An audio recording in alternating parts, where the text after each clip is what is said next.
Ton. Qui? Ton. Il fait quoi? Il ton.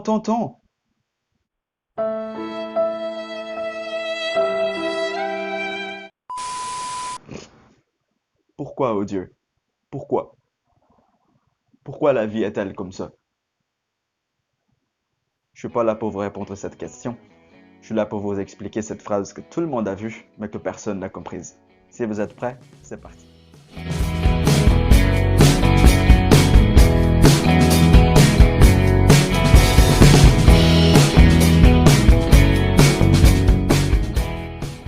Si vous avez un téléphone cellulaire ou un portable en 2020, pendant le confinement, juste comme moi, vous avez probablement vu une vidéo de quelqu'un qui mettait une phrase en anglais sur Google Traducteur et la traduisait pour le français. Et le résultat a été celui-ci. D'abord, on va prendre chaque partie de cette phrase et voir si elle fait du sens quand on met tous les mots ensemble. Le premier mot qu'on a ici, c'est ton.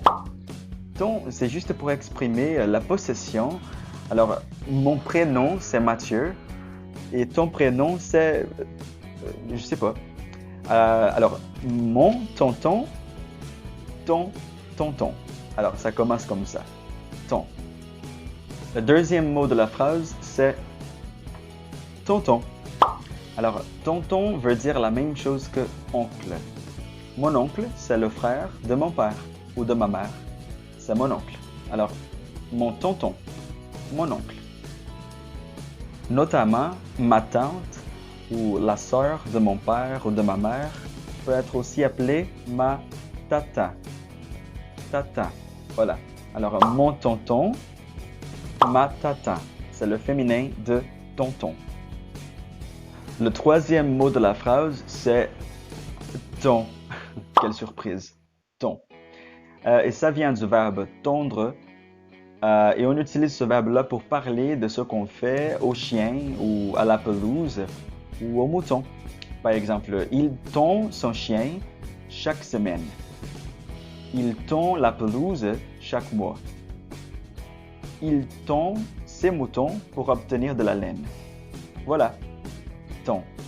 Il tond. Ton. C'est la conjugaison pour la troisième personne du singulier. Il ou elle. Alors, ton tonton, il, ton. Et finalement, le quatrième mot de la phrase, c'est ton. Le poisson, tout simplement. Mais la grande question dont la réponse tout le monde veut savoir, c'est pourquoi les mots sont prononcés de la même façon. Alors, pour commencer l'explication, on va prendre le premier mot, le plus petit de la phrase, ton. En français, la combinaison ON produit un son nasal. On, juste comme le portugais. Alors, T-O-N, ton. Le deuxième mot de la phrase, c'est tonton. Alors, c'est juste une répétition de ton. Tonton. Le troisième mot, voilà, on voit un D extra à la fin du mot, mais normalement, on ne prononce pas les consonnes qui se trouvent à la fin d'un mot. Alors, on va dire ton, juste comme les autres mots. Ton, sans le D final. Et le quatrième mot, finalement, ton, T-H-O-N. En français, T-H ne veut rien dire. Alors, c'est pas comme en anglais. En anglais, il y a une différence de prononciation quand on voit TH ensemble. Mais en français, non, ça veut rien dire. Alors, c'est juste ton. C'est comme s'il n'y avait pas de H. Finalement, ton. C'est la même chose que les autres. La grande leçon qu'on peut tirer de cette vidéo, c'est que la langue française est vraiment folle. Alors, il faut toujours faire attention au contexte pour ne pas se tromper par rapport à la prononciation, la signification et l'écrit de ces mots. Il y a pas mal d'exemples sur l'Internet, d'autres phrases, d'autres vidéos aussi qui montrent des mots qui se ressemblent au niveau de la prononciation, mais j'ai décidé de vous montrer qu'un seul exemple pour ne pas vous rendre plus fou.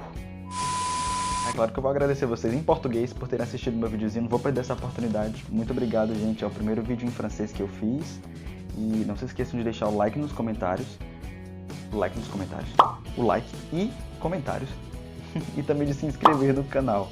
Isso vai me ajudar bastante. Tem até um e-mail na descrição desse vídeo. Se vocês quiserem mandar e-mails para lá também, pode ser, perguntas, dúvidas e etc. E vai dar tudo certo.